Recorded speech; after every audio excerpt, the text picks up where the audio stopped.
Baiklah, kita berdua kita baca. Nama kitabnya Irsyadus Syari, karangan Hadratus Syekh Hasyim Asy'ari yang dikumpulkan oleh cucunya, yaitu Syekh Kyai Haji Isamuddin Hadi. Nah, ini kitabnya. Ini jarang yang punya kecuali di Jawa Timur. Nggak ada kitabnya ini di Lampung ada. Kalau pengen ke Jawa Timur, ke Jombang lah. Nama kitabnya Irsyadus Syari. Nah, disinilah tentang masalah pendirian Nahdlatul Ulama. Di kitab ini hadis 40 hadis dikumpulkan oleh Syekh Al-Asy'ari. Ya. Nama kitabnya Irsyadus Syari. Kita baca dulu kadarnya, sejarahnya dulu ya. Sejarah tentang agama Islam di Indonesia ya. Kita melihat ke belakang dulu. Jadi dulu memang Islam di Indonesia sebenarnya Ahlussunnah wal Jamaah. Nggak ada Muhammadiyah, nggak ada semua. Ahlussunnah wal Jamaah. Nggak ada di tempat bangsa. Ahlussunnah wal Jamaah semuanya. Timur Muhammadiyah itu karena ada, maaf ngomong, orang yang sesepuh dari Padang itu berguru ke Mekah pas ke Wahabi asalnya. Maka di Padang ada istilah kaum tua, kaum muda, atau kaum muda, begitu Pak. Kaum tua Ahlussunnah, kaum muda baru pembaharuan itu. Gitu Pak. Gitu. Di Padang itu. Padahal seluruhnya itu Ahlussunnah. Dari Padang baru nyebar itu Muhammadiyah itu ke daerah Solo, ke daerah mana gitu. Jogja itu. Asal dari Padang itu. Asal. Padahal sama, nah saya bahas sejarah dulu ya. Siapakah itu namanya Muhammad Ahmad Dahlan? Dan siapa nama Hasyim Asy'ari? Lahirnya dulu ya. Nih, kalau Muhammad Dahlan nama aslinya Muhammad Darwis. Jadi Muhammad Darwis bin Kiai Haji Abu Bakar. Tadi saya uraikan silsilahnya.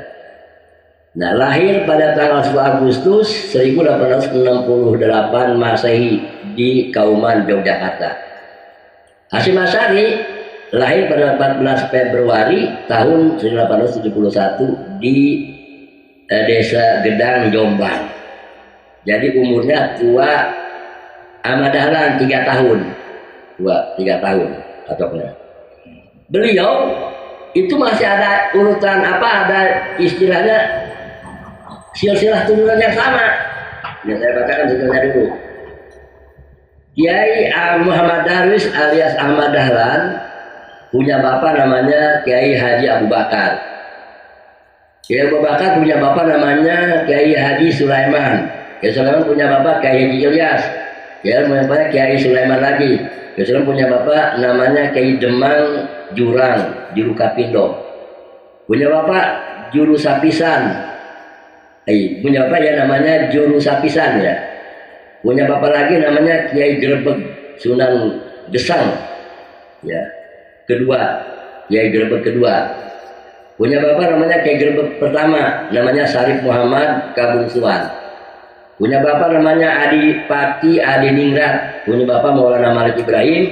Punya bapak Syekh Kiai Jumadil Kubro. Nah, di situ ketemu turunannya itu dari Jumadil Kubro.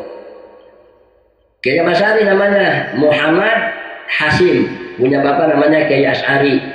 Bapaknya. Punya bapak Abdul Wahid, Kiai Abdul Wahid. Punya bapak Kiai Abdul Halim, Pangeran Benak. Punya bapak namanya Kiai Abdul Rahman yang digelari dengan Jaka Tingkir, Sultan Hadi Wijaya. Punya bapak Kiai Abdullah, punya bapak Kiai Abdul Haji, punya bapak Kiai Abdul Fatah, punya bapak Kiai Maulana Ishak, punya bapak Jumadil Kubro. Jadi Jumadil Kubro punya anak Ishak dan punya Maulana Ibrahim. Sama turunannya. Lalu pondoknya sama Pak, satu pesantren. Ahmad Dahlan dengan siapa?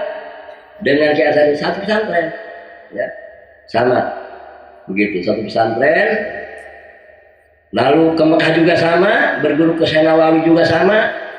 Nah, lalu Kiai Ahmad Dahlan berpikir, sebab di Indonesia Islam itu memang kuat, cuman terpengaruh dengan kebudayaan Belanda, penjajah.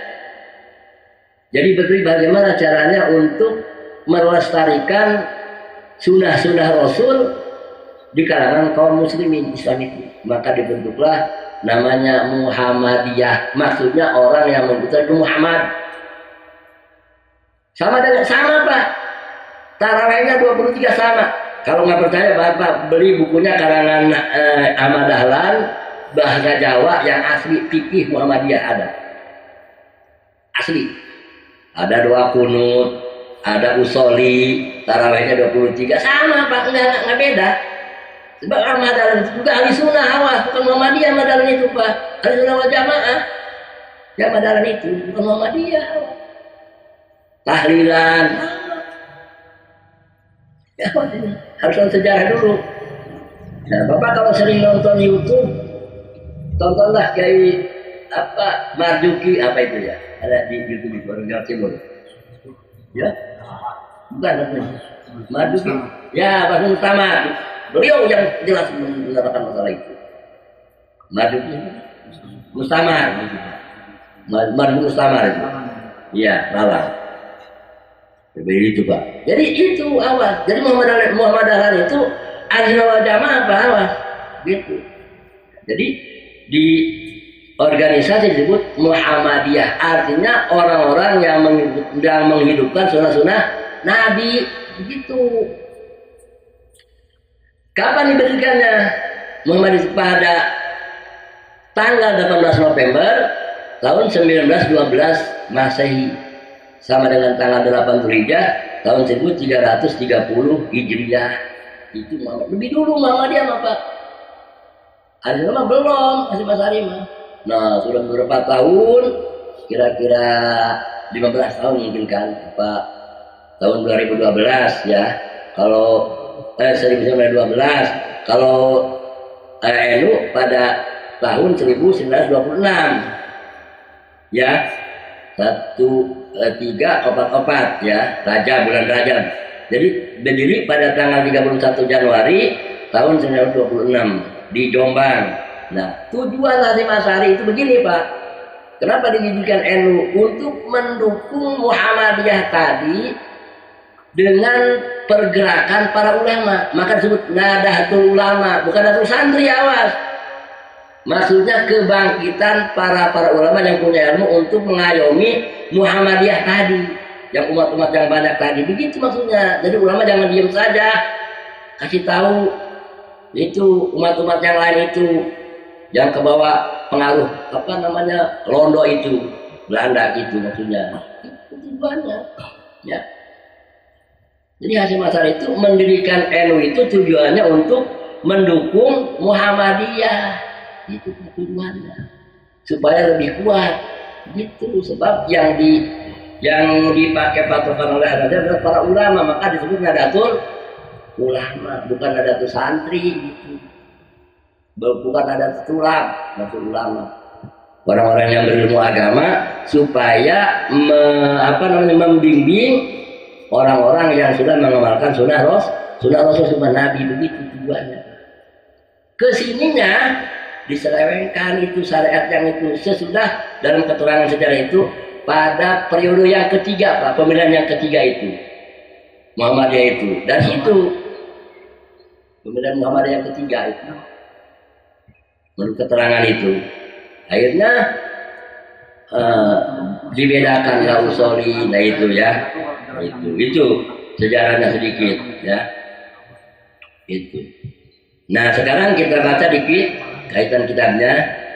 Arba'ina hadisan tata'alaku bima badi jami'atinatul ulama'i. 40 hadis yang dirangkum oleh Hasyim Asy'ari untuk mendirikan Jami'atul Ulama NU. 40 hadis dari hadis Rasul yang dipakai sandaran oleh Hasyim Asy'ari untuk menjadikan Nadatul Ulama. Hadis Rasul. Ini ada hadisnya di sini 40. Enggak, ya. Ini untuk pemberitahuan aja supaya kita lebih semangat gitu kan. Itu 40 hadis dalam kitab Irsadus Syari ya kitabnya. 40 hadis. Saya bacakan hadis yang pertama adalah Hadis yang pertama mengenai masalah agama dulu di sini. Kata Rasul dicatat oleh Hasyim Asy'ari, adinu nasihah. Salasan. Rasul bersabda, agama itu adalah nasihat. Sampai 3 kali Rasul. Ditanya oleh sahabat, ya Rasulullah, liman ya Rasulullah, untuk punya siapa itu nasihat? Agama itu bernasihat punya siapa? Kata Rasul, punya Allah, punya Rasul, punya imam-imam muslim, para ulama, dan punya umumnya para umat muslim. Riwayat Muslim, hadis sahih. Jadi agama itu adalah nasihat punya Allah. Allah yang pertama kali yang menasihati makhluknya.